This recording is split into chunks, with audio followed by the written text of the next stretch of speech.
del 23 de junio al 10 de julio del 2018, el mundo vio un esfuerzo increíble para rescatar la vida de 12 muchachos y su entrenador en Tailandia. Los 12 muchachos, parte de un equipo de fútbol, fueron después de la práctica con su entrenador a explorar unas cavernas que estaban cerca de donde practicaron fútbol, y sin pensarlo dos veces se metieron, y desafortunadamente mientras ellos estaban adentro, las lluvias llegaron, las lluvias de temporal, el monzón, y llenaron esas cuevas de agua y atraparon a los muchachos dentro de las cuevas. Los días siguientes, por muchos días que tomaron lugar, movilizaron un esfuerzo increíble de personas para rescatar a esos muchachos. Más o menos 10,000 personas, incluyendo más de 100 buzos de profundidad, montón de trabajadores de todo tipo de agencia gubernamental y también de ayuda en desastres. Se involucraron 900 policías y más de 2,000 soldados. Este fue un esfuerzo fenomenal. ¿Se imagina si usted fuera el padre de uno de esos muchachos?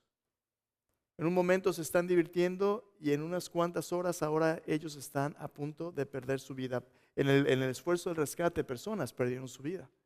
Muchas personas se movilizaron, incluso personas famosas. Elon Musk mandó un pequeño submarino, un montón de cosas que manifestaron la solidaridad y el esfuerzo colectivo humano, porque cada vida humana es preciosa. Y esos 12 muchachos y su entrenador estaban en peligro de perder su vida. Voy a preguntarte, ¿en quién vas a confiar tú para que te rescate cuando no puedes rescatarte a ti mismo? ¿En quién vas a confiar tú para que te rescate cuando no puedes rescatarte a ti mismo? Mucho esfuerzo para rescatar a los muchachos, pero lo que yo no sabía cuando estuve leyendo su historia del rescate es que parte de lo que hacía este rescate tan complicado es que tenían que pasar por pasadizos subterráneos que estaban inundados y donde estaba totalmente oscuro. Aún con las luces estaba completamente oscuro y la única manera de rescatarles era saliendo a través de una línea y tener el entrenamiento adecuado para sobrevivir en la oscuridad completa y estar rodeado de agua. Si alguna vez has estado tú en un lugar oscuro o muy opresivo, o si padeces de temor a lugares apretados, pues tú entiendes la desesperación que eso puede sentirse. Parte de lo difícil de rescate es que algunas veces cuando las personas están en esas situaciones y si tienen claustrofobia, esas personas en lugar de ayudarse a sí mismos, crean condiciones peligrosas que a sí mismos se condenan a la muerte misma. Los muchachos tendrían que pasar por pasadizos muy estrechos, en oscuridad, el frío, y si alguno de ellos entrara en pánico, podía poner en peligro al resto de los demás. ¿Cómo iban a rescatar a los muchachos? Con el tiempo, con las presiones, con las necesidades y las dificultades que estaban enfrentando.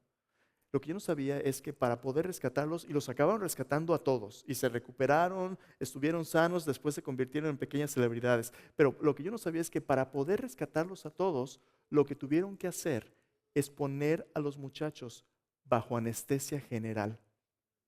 La única manera de sacarlos a todos vivos era poniéndolos a todos a dormir. Los pusieron bajo anestesia y la única manera de monitorear sus signos vitales era a través de los buzos que lo estaban sacando y por las burbujitas de que todavía estaban respirando. Pero a todos los sacaron dormiditos. Déjame preguntarte, ¿en quién vas a confiar tú cuando tú mismo no te puedas rescatar? Esos muchachos estuvieron a punto de morir, pero porque alguien entró a rescatarlos, alguien con el entrenamiento, alguien que podía ser un guía confiable en esta parte del camino tan difícil, alguien en que podían confiar, esos muchachos pudieron ser rescatados. ¿Qué podían hacer ellos para rescatarse a sí mismos? Simplemente confiar. Me llamó mucho la atención porque ¿sabes qué? Eso es precisamente la manera en que Dios nos rescata a través de Cristo Jesús. Tú y yo, sin Cristo, estamos dando nada más patadas de ahogado. Es cuestión de tiempo hasta que nos llegue la sentencia de nuestras decisiones. La Biblia dice, la paga del pecado es muerte. tú y yo tarde o temprano vamos a acabar muertos, a menos que Dios en su gracia intervenga. La semana pasada hablamos del Salmo 1, ¿no? Bienaventurado el varón que no anduvo en consejo de malos, ni anduvo en camino de pecadores, ni en silla de escarnecedores se ha sentado, sino que en la ley de Jehová está su delicia, en su ley medita de día y de noche. Será como árbol plantado junto a corrientes de agua, que da su fruto a su tiempo, su hoja no cae. No así los malos, que son como el tamo que arrebata el viento. Dios quiere que tú y yo seamos como árboles plantados junto a corrientes de agua, que demos fruto, pero para eso vamos a tener que decidir confiar en la palabra de Dios, en Dios. A veces tenemos buenos propósitos, pero a la hora de las decisiones, aquí está el problema con nuestro corazón. Aparte de la gracia de Dios, tomamos decisiones, pero aparte de la gracia de Dios, todas las decisiones que tomamos son decisiones malas. Aún las buenas intenciones están llenas de todo tipo de pecado y malas intenciones. No podemos rescatarnos solos. Las buenas noticias de la Biblia, sin embargo, son que Dios, sabiendo nuestra condición, decidió enviar a su propio Hijo, nuestro Señor Jesucristo. Y precisamente es ahí donde podemos escoger la vida. Esta imagen de un árbol plantado junto a corrientes de agua, es la imagen de Jesucristo mismo, quien quiere vivir su vida en nuestra vida para que podamos por fin escoger la vida de Dios. Entonces, si tienes tu Biblia, hoy lo que vamos a hacer es lo siguiente. Vamos a estar en las semanas que siguen y esta semana vamos a estar viendo cómo la historia de toda la Biblia nos apunta a una mejor vida a través de Cristo Jesús. La Biblia no es un libro que tú y yo leemos simplemente por leer historias interesantes, como si fuera un cuento de hadas.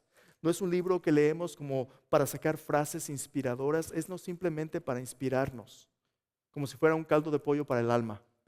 La Biblia es un libro escrito para dar testimonio de que todas las promesas que Dios hace, Él las cumple.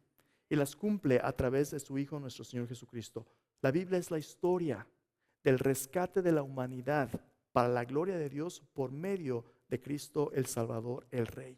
Y cuando leemos la Biblia, Dios nos invita a entrar en su historia porque Él ha entrado en la nuestra. Dios se acerca a nosotros y nos dice que la vida de Dios es mejor. Así que leemos la Biblia, pero no leemos la Biblia como cualquier persona. Hay personas en la academia, hay personas en la cultura donde vivimos que leen la Biblia, pero no tienen fe en Cristo Jesús. Hay profesores en universidades que la leen como si simplemente fuese literatura o fuese un libro antiguo pero no tienen fe en el Dios de la Biblia. Incluso algunas veces como cristianos leemos la Biblia como una persona religiosa. ¿Por qué? Porque tengo que hacer mi debo, ¿verdad? El debo, para poner la marquita. Lees tu Biblia, oye, ¿leíste tu Biblia? ¿Y qué te dijo Dios? Pues sabe, yo nomás leí. Cuando tú y yo leemos la Biblia no nada más por leerla, no nada más para saberla, la leemos para creerla y entonces vivirla. Lo que vamos a ver hoy es que para poder vivir la palabra de Dios, tú necesitas una relación personal con el que es la palabra de Dios, con Cristo Jesús. Leemos la Biblia de una manera que es distintivamente cristiana. Los judíos, aún hoy en día, la mayoría de ellos, no judíos mesiánicos, los judíos que han rechazado a Cristo como el Mesías, leen el Antiguo Testamento, pero cuando leen el Antiguo Testamento lo siguen leyendo con un velo para que no les resplandezca la gloria de Dios en el rostro de Cristo.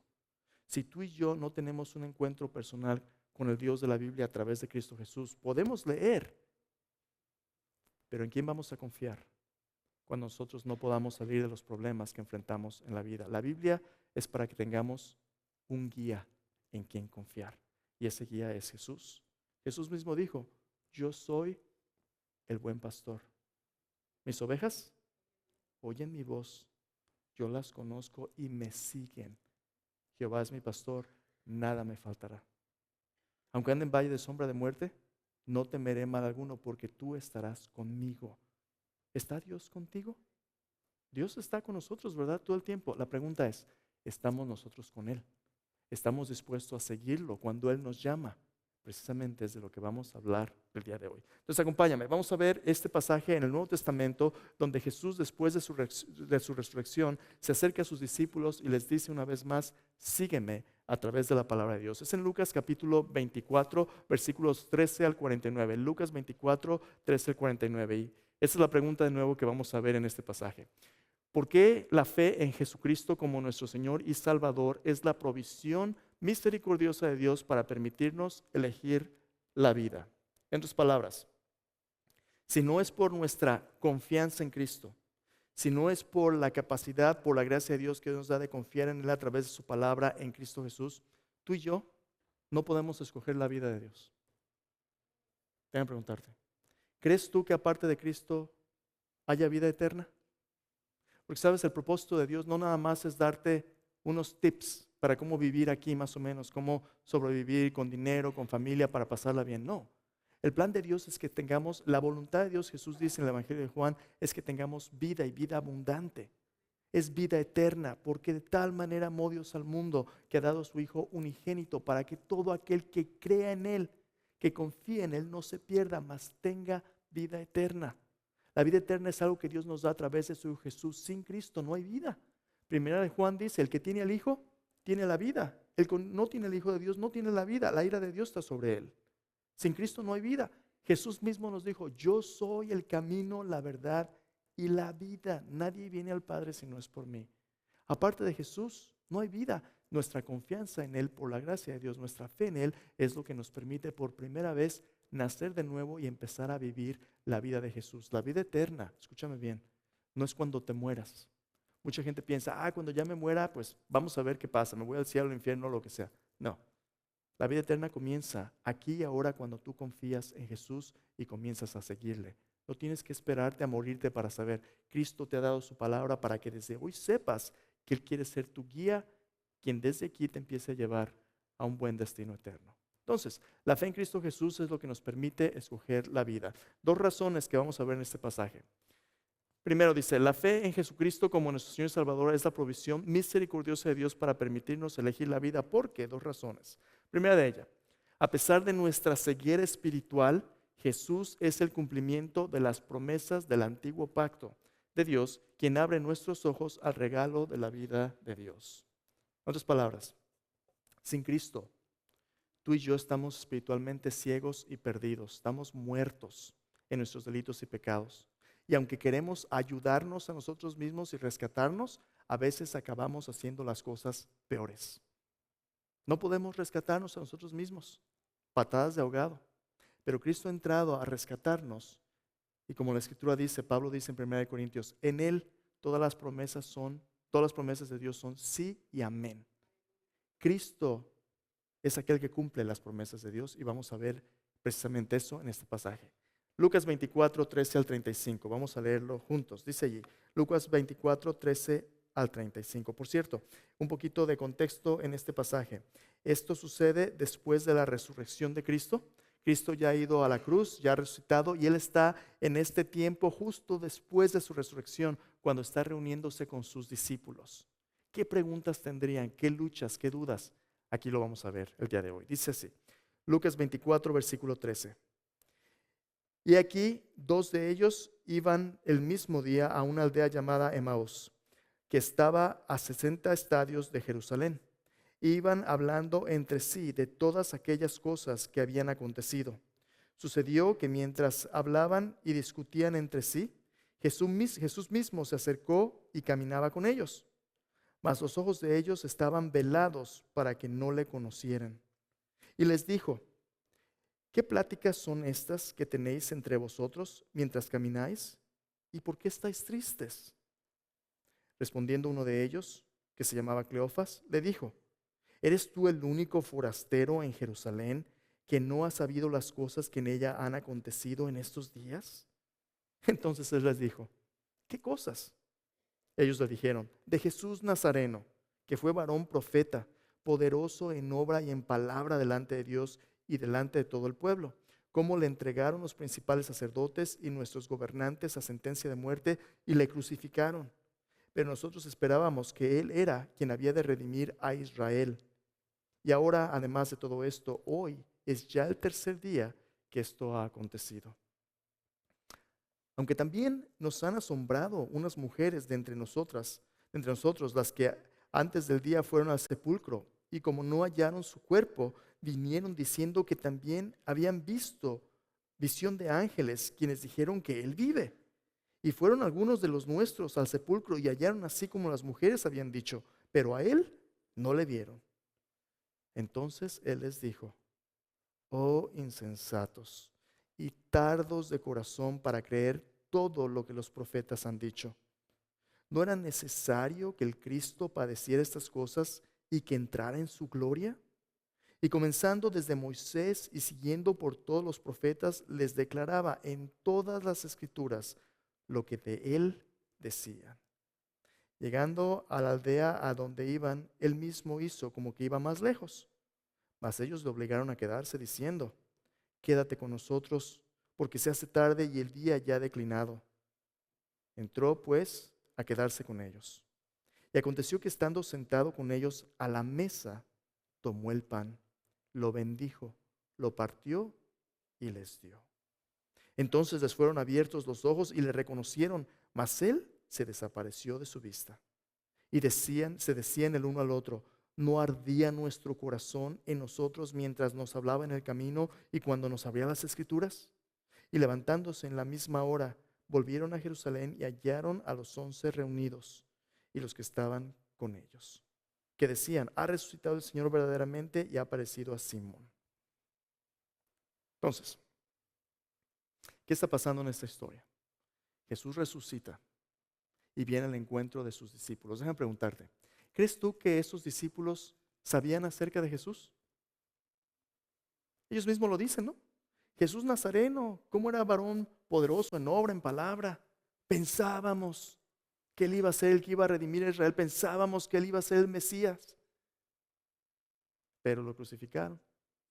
Porque el Mesías iba a venir en su caballo blanco a traer sus ejércitos celestiales, echar fuera a los romanos. Pero eso no fue lo que hizo. Murió y ya hoy es el tercer día.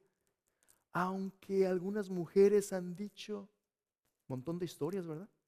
Montón de piezas de información que ellos sabían, historias bíblicas, escrituras. ¿No les dijo Jesús mismo? Unos días antes: es necesario que el Hijo del Hombre vaya a Jerusalén, que sea crucificado, que le escupan, lo maltraten, pero para que se cumplan las escrituras. Es necesario. Jesús les dijo antes, pero ya no estoy seguro, yo no sé. Quiero que notes el cuidado que Jesús tiene con sus discípulos, porque a pesar de que Dios nos ha dado una Biblia así de gruesa, a pesar de que este libro es la palabra de Dios, que Dios ha hablado en un periodo de más o menos 1400 a 1600 años, por más de 40 autores, 3 diferentes idiomas, a pesar de todo eso tiene una misma historia y tiene continuidad y es la palabra verdadera de Dios. A pesar de todo eso, de que Dios ha hablado con toda claridad y de que la Biblia es suficiente, por cierto.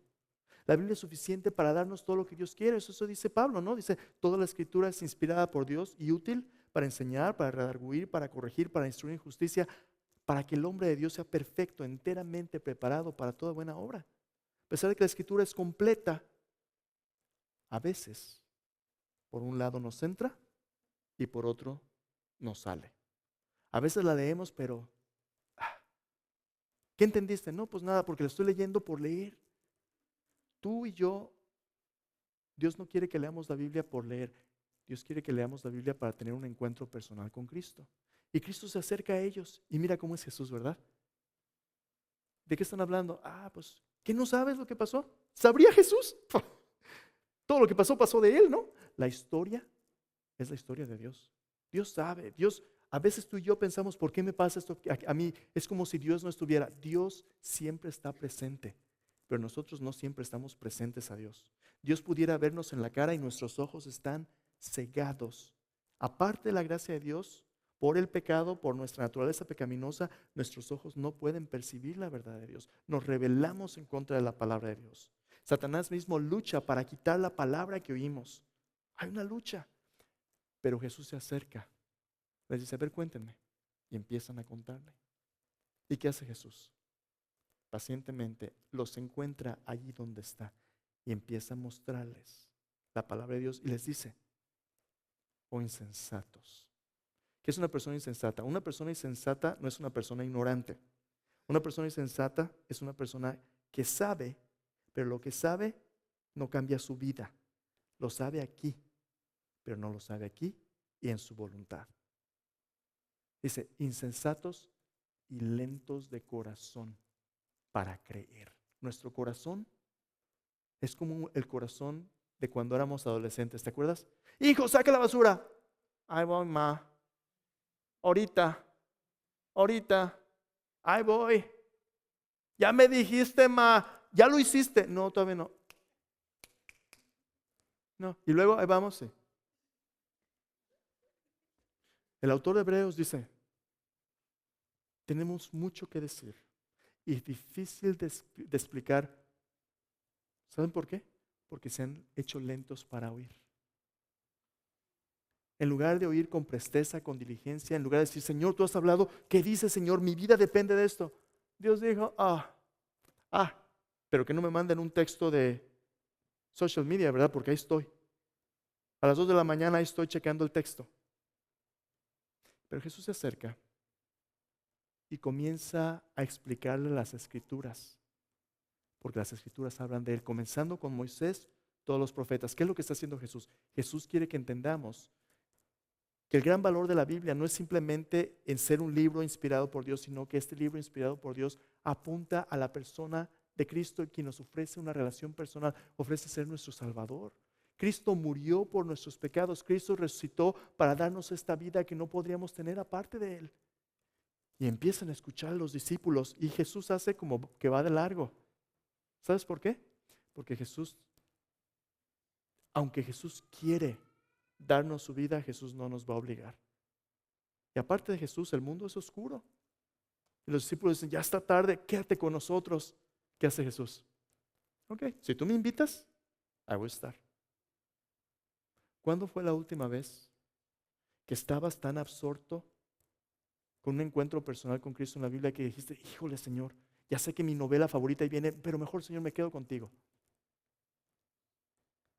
Yo me acuerdo creciendo en México había una telenovela que toda la gente en la cuadra estaba, pero sabían a la hora que era Rosa Salvaje.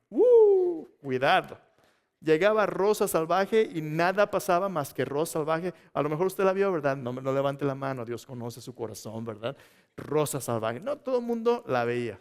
Llegaba la hora y eso, los negocios se cerraban, eso era pero serio. Dios nos ha hablado la historia de su Hijo. Y a veces bostezamos. Jesús dice, ok, se queda con ellos. ¿Y sabes qué hace Jesús? Los lleva a la mesa. Unos cuantos días antes, esa había sido la última vez que Jesús había estado con sus apóstoles. Y ahí con sus discípulos hace lo que hizo antes. Toma el pan, lo bendice, lo parte y lo da a sus discípulos. Y en ese momento, ¿qué sucede? Sus ojos son abiertos, se dan cuenta que es Jesús, pero Jesús desaparece. ¿Sabes tú por qué cada domingo celebramos la cena del Señor? Bueno, primero porque eso fue lo que Jesús les dio a sus discípulos, ¿verdad? Haced esto en memoria de mí, Pablo dice después en 1 Corintios. Es un recordatorio del pacto, del cumplimiento de las promesas de Dios. En el Antiguo Testamento Dios prometió que Él proveería el Cordero de Dios para quitar el pecado del mundo. Cuando Juan el Bautista presenta a Jesús, dice aquí el Cordero de Dios que quita el pecado del mundo. La muerte de Jesús en la cruz es ese sacrificio que Dios proveyó para cumplir con su justicia y proveer el perdón de nuestros pecados. Esa es la muerte de Cristo. Con su muerte Jesús paga por nuestros pecados. Pero con su resurrección, habiendo vencido a la muerte, ahora es libre de darnos una vida eterna, no por nuestro esfuerzo, sino por su sangre derramada en la cruz. Cuando tú y yo venimos a la mesa y comemos este pan y bebemos esta copa, proclamamos que hemos ya confiado en Jesús como nuestro Salvador. Sin fe en Cristo, esto no es más que pan y jugo.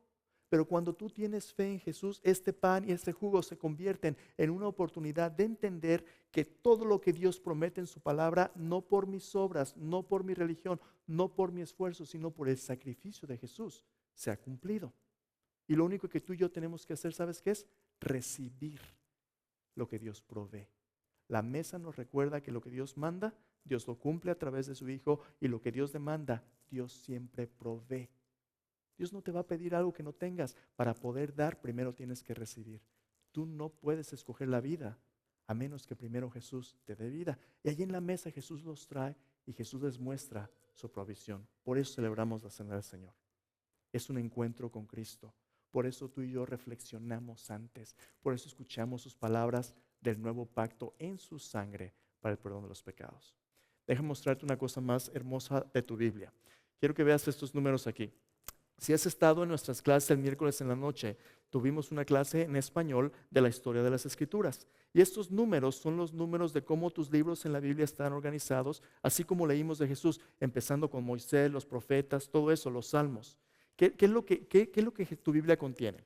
Tu Biblia es una pequeña biblioteca que si lees el índice, al principio va a tener nombres, ¿verdad? Génesis, Éxodo, Levítico. Ok, cada uno de esos nombres son un libro. Tu Biblia fue escrita más o menos en un periodo de 1400 a 1600 años, depende a quién le preguntes, por muchos autores. Algunos eran reyes, otros eran pescadores, todo tipo de autores. Pero son hombres a los que Dios inspiró por su espíritu para plasmar su palabra. Tiene 66 libros, divididos en dos secciones principales: el Antiguo Testamento, tu Nuevo Testamento. El Antiguo Testamento es las promesas de Dios y tiene 39 libros. El Nuevo Testamento es su cumplimiento a través de Jesús y tiene 27. Pero aquí está lo interesante. Yo te dije que es promesa y cumplimiento, ¿verdad? Si vas leyendo en tu diario Permanecer, vas a leer un poquito del Antiguo Testamento, un poquito del Nuevo, y vas a encontrar cómo Dios cumple sus promesas a través de Jesús. Pero mira cómo tu Biblia está organizada. Si tú ves los libros de tu Biblia Antiguo Testamento, tienes ciertas categorías y contenidos. Tus primeros 5 libros son lo que se conoce como la ley o el Pentateuco, los 5 libros. La ley o el Pentateuco, 5 libros. Luego, los 12 libros siguientes, Josué y en adelante, son libros que hablan de la historia del pueblo de Dios. Cómo Dios los sacó de Egipto, los llevó a la tierra prometida, formó el reino, el rey David, todo eso. 12 libros de historia del pueblo de Dios. Y luego, 5 libros de sabiduría. Los salmos, oraciones, luego tienes proverbios, tienes cantares. Todos esos libros hablan de cómo el pueblo de Dios debía vivir a la luz de la ley de Dios, sabiduría. Y luego por último 17 libros proféticos, los profetas que hablaban acerca de cómo a pesar de que Israel falló, Dios traería un Mesías, el Rey, el Salvador, restauraría el reino de Israel aún en medio de la disciplina de Dios. Pastor, ¿por qué me está diciendo todo esto? Quiero que veas cómo Dios lo cumplió en el Nuevo Testamento. El Nuevo Testamento, la ley, todas las demandas de Dios, ¿sabes dónde Dios las cumple? A través de los 4 evangelios, la vida perfecta de Cristo Jesús. Cristo y su vida son la respuesta a la necesidad de la justicia de Dios, no solamente la necesidad del hombre, lo que la justicia de Dios demanda. Todos nosotros merecemos morir por nuestros pecados, pero Cristo proveyó un sacrificio perfecto para pagar por nuestros pecados. La ley se cumple en los evangelios. Luego, los 12 libros de historia del pueblo de Israel, donde el pueblo de Israel fracasó vez tras vez, aún los mejores reyes como David. Se acaba convirtiendo David en un asesino y en un adúltero. Aún los mejores reyes del pueblo de Israel que fracasaron, en Cristo, el pueblo de Dios ahora tiene la vida de Dios a través del Espíritu Santo que vive en nosotros. La historia, el libro de los Hechos. Donde el pueblo de Israel fracasó, la iglesia ahora tiene éxito, no por nuestro esfuerzo, sino por la gracia de Dios y el Espíritu de Dios viviendo en nosotros. La obra consumada de Cristo. Jesús dijo, recibiréis poder. Donde Israel no pudo, el Espíritu de Dios sí puede. Y luego, sabiduría, con sus limitaciones del Antiguo Testamento. Lo mejor de la sabiduría del pueblo de Dios. ¿Fue suficiente? Mira a Salomón, el hombre más sabio, acaba corrompiéndose. Solo no puede. Pero tú lees 21 cartas en el Nuevo Testamento donde somos instruidos cómo vivir la vida de Cristo. ¿Y ahora qué? Ahora sí podemos. ¿Por qué? Porque tenemos la mente de Cristo. Y porque Cristo es la sabiduría de Dios que ahora vive en nosotros. Tenemos una mente renovada por su Espíritu. Lo que el pueblo no pudo, ahora en Cristo se cumple. Por último, profecía. En esta lucha entre el mal y el bien, ¿va a ganar Dios? Apocalipsis, un libro que responde todas las promesas proféticas, donde Dios al final gana y restaura todo lo que el pecado lastimó en Génesis 3. ¿Te fijas? Tu Biblia es como un sándwich de promesa y cumplimiento para que tú y yo no andemos a ciegas, sino que tengamos la guía de Cristo Jesús. Tú no tienes que vivir a merced del temor de las noticias de mañana, porque tú sabes a quién sigues. Agustín dijo este hermoso pequeño dictum. Dice, el Nuevo Testamento está escondido en el Antiguo, mientras que el Antiguo se hace manifiesto en el Nuevo. Si no has empezado a leer tu plan de lectura bíblica, yo te invito a que lo leas porque ahí vas a encontrar a Cristo Jesús mismo. Entonces, a pesar de nuestra ceguera espiritual, Jesús cumple el antiguo pacto y nos permite ver con nuevos ojos su cumplimiento y el regalo de la vida. Número 2, por fin. Dice, a pesar de nuestros miedos, dudas y problemas, Jesús venció la muerte y nos llamó a compartir libremente su vida y a través de nuestra vida. Esta es la segunda razón. Acompáñame a ver versículo 36 al 43. Hermoso pasaje. Versículo 36 al 43 dice, mientras ellos aún hablaban de estas cosas, Jesús se puso en medio de ellos y les dijo, paz a vosotros. Entonces, espantados y atemorizados, pensaban que veían un espíritu. Pero Él les dijo, ¿por qué estáis turbados y vienen a vuestro corazón estos pensamientos? Mirad mis manos y mis pies, que yo mismo soy. Palpad y ved, porque un espíritu no tiene carne ni huesos, como veis que yo tengo. Diciendo esto, les mostró las manos y los pies. Y como todavía ellos de gozo no lo creían, estaban maravillados, les dijo, ¿tenéis aquí algo de comer? Entonces le dieron parte de un pez asado y un panal de miel. Y él lo tomó y comió delante de ellos. Y les dijo, estas son las palabras que os hablé estando aún con vosotros, que era necesario que se cumpliese todo lo que está escrito de mí en la ley de Moisés, en los profetas y en los salmos. Entonces les abrió el entendimiento para que comprendiesen las escrituras. Y les dijo, así está escrito y así fue necesario que el Cristo padeciese y resucitase de los muertos al tercer día. Ahora aquí viene lo bueno. Ponle mucha atención. Resucitase al tercer día. Y que se predicase en su nombre el arrepentimiento y el perdón de pecados en todas las naciones, comenzando desde Jerusalén. Y vosotros sois, ¿qué cosa? Testigos. Vosotros sois testigos de estas cosas. Y aquí yo enviaré la promesa de mi Padre sobre vosotros para daos, pero quedaos vosotros en la ciudad de Jerusalén hasta que estéis investidos de poder desde lo alto. Ya ocupo nuevos lentes, ¿verdad? Así como que de repente bailan las letras. 46, no de embalde. ¿Qué dice Jesús?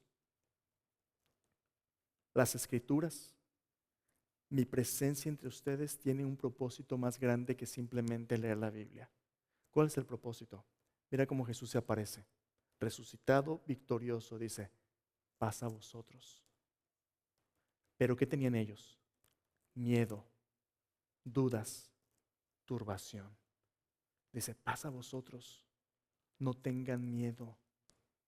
Si Jesús ha vencido a la muerte, ¿habrá algo o alguien que te pueda separar del amor de Dios? Y ellos todavía no lo creen.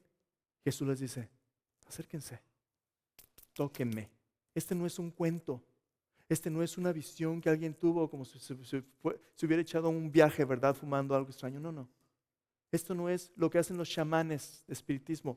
Esto es la vida de Dios entrando en la historia de la humanidad, donde Dios cumple lo que dijo. El Verbo se hizo carne y habitó entre nosotros. Vimos su gloria, gloria como del unigénito del Padre, lleno de gracia y de verdad. La palabra de Dios hecha carne para cumplir todo lo que Dios dijo. Y Jesús dijo, tóquenme, miren las heridas, miren las cicatrices. Yo soy, miren mi costado. A veces me pregunto, ¿por qué será que Jesús decidió conservar las cicatrices después de su muerte en la cruz? ¿Sabes por qué lo creo? Porque Dios quiere que sepamos que lo que sucedió en la cruz no fue un cuento.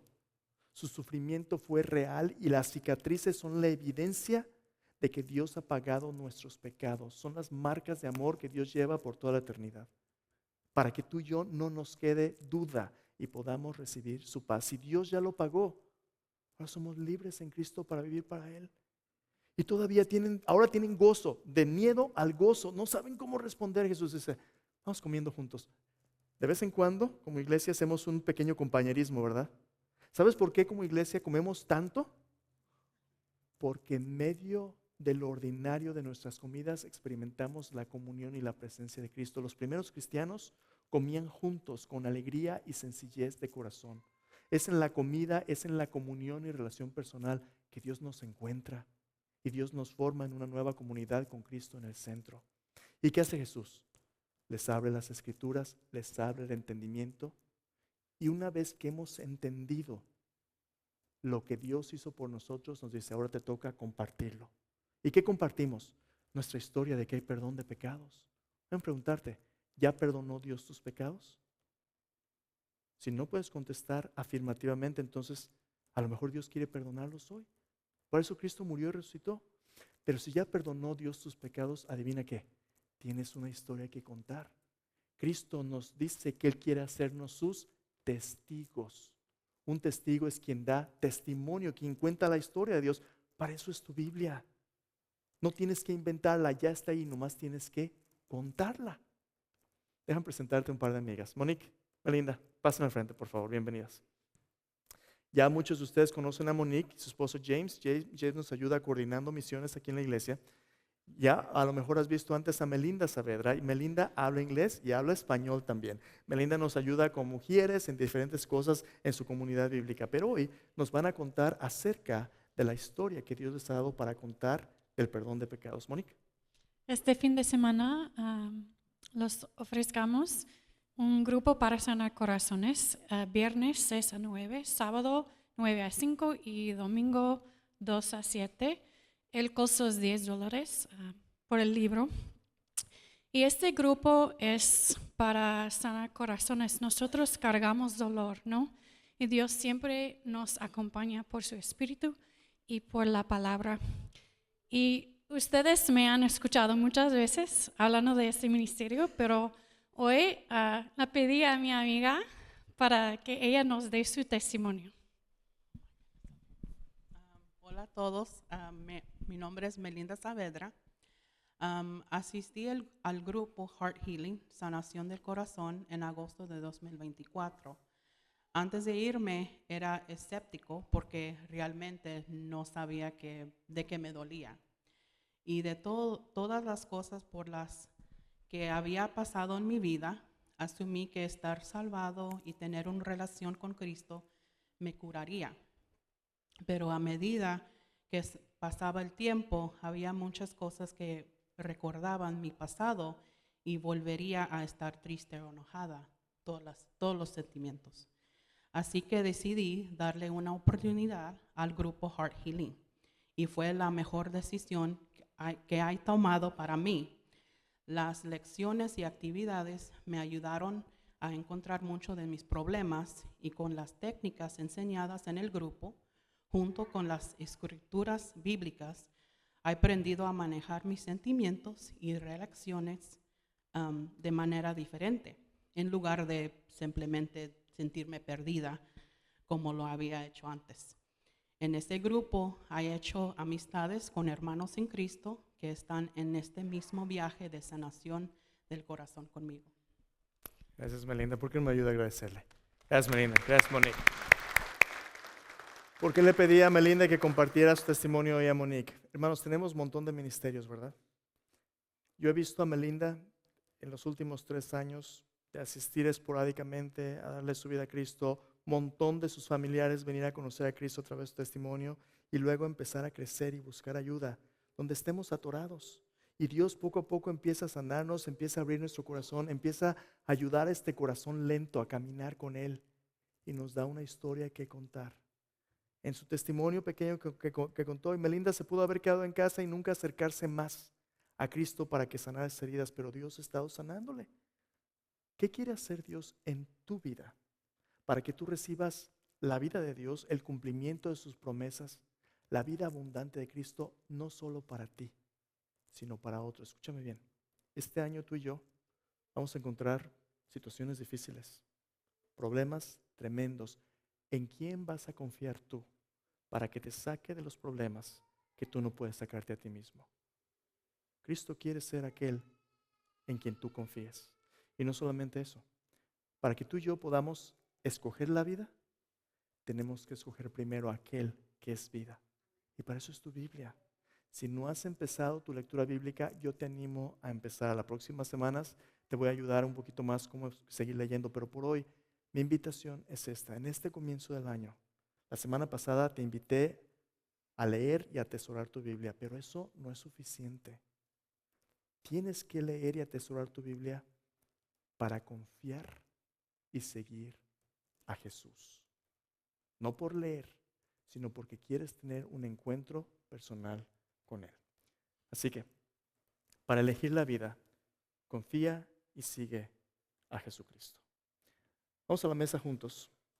Y aquí en la mesa yo te voy a invitar, así como esos discípulos en el camino de Emaús, yo te voy a invitar a venir a Jesús. Y si hay algo que esté nublando tus ojos, si hay algo que no te permita acercarte a Jesús, acercarte a su palabra, este es el momento en la cena. Decirle, Señor, abre mis ojos. Mira como decían los discípulos, no ardía nuestro corazón. A lo mejor Cristo hoy te está llamando a una comunión más cercana con Él. El trabajo, el cansancio, las distracciones, ¿por qué no las entregas a Jesús hoy? A lo mejor algún pecado que tengas que confesar. A lo mejor un desánimo. A lo mejor miedos. ¿Qué van a decir si me entrego completamente? A lo mejor dudas. Yo no sé. Jesús dice, paz. Paz. No temas. Deja que el gozo de Cristo reemplace tus temores, tus dudas. Acércate a Él. Oremos juntos. Padre bendito, el día de hoy nos acercamos a ti, Señor, gozosos de que tenemos un Salvador. Gozosos, Señor, de que tu palabra no es simplemente una historia, Señor, acerca de nosotros. Tu palabra es una historia acerca de ti. Acerca de cómo a través de Jesús, Señor, cuando no podíamos salvarnos, nos diste un Salvador. Señor, nos acercamos a ti. Somos una iglesia porque somos aquellos que has sacado del mundo para seguir a Jesús. Y al venir a la mesa una vez más, como cada domingo, Señor, recordamos que lo que tú prometes, tú lo cumples en Jesús. Este pan y esta copa, Señor, que tomamos cada domingo nos recuerda que su sangre derramada, que su sacrificio en la cruz, fueron tu provisión para perdonar nuestros pecados. Y nos recuerda también, Señor, que Cristo está vivo, que por su resurrección anhelamos y esperamos el día cuando Él regrese, cuando bebamos de nuevo, Señor, del fruto de la vid en tu reino. Así que proclamamos esa muerte, Señor, y nos gozamos en la vida nueva de Cristo en su resurrección. Y venimos a ti hoy celebrando una vez más tu provisión.